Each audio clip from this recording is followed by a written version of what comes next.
sa ibang mga kongresista rin, no? Alam natin may pagkakaiba yung konteksto noon at saka ngayon. Yung mga kongresista ngayon, marami sa inyong mga kasama, nasasakdal.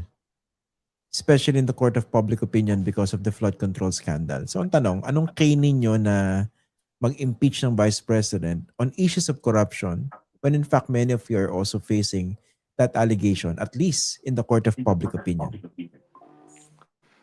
Well, ano ulit yung tanong mo, Christian?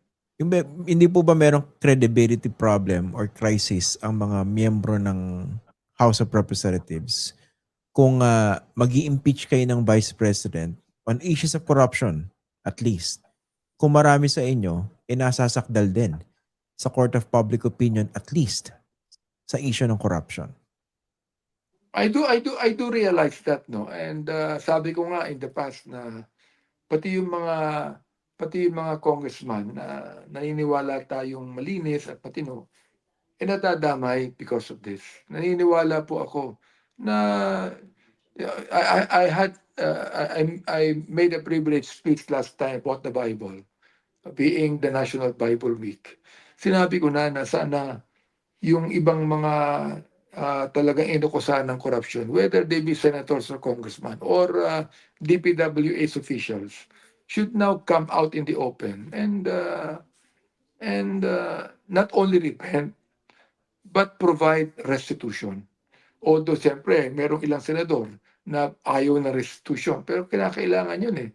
But the thing is this, not because they made restitution, na wala na silang accountability.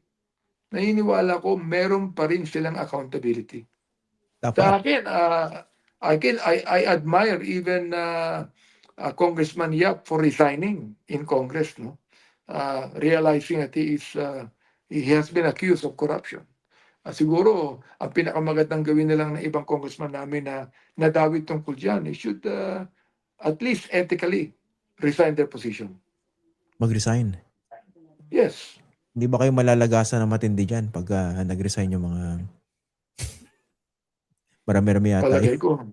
Hindi naman siguro. There are 311 congressman yata. Okay. Magkakakorum pa rin?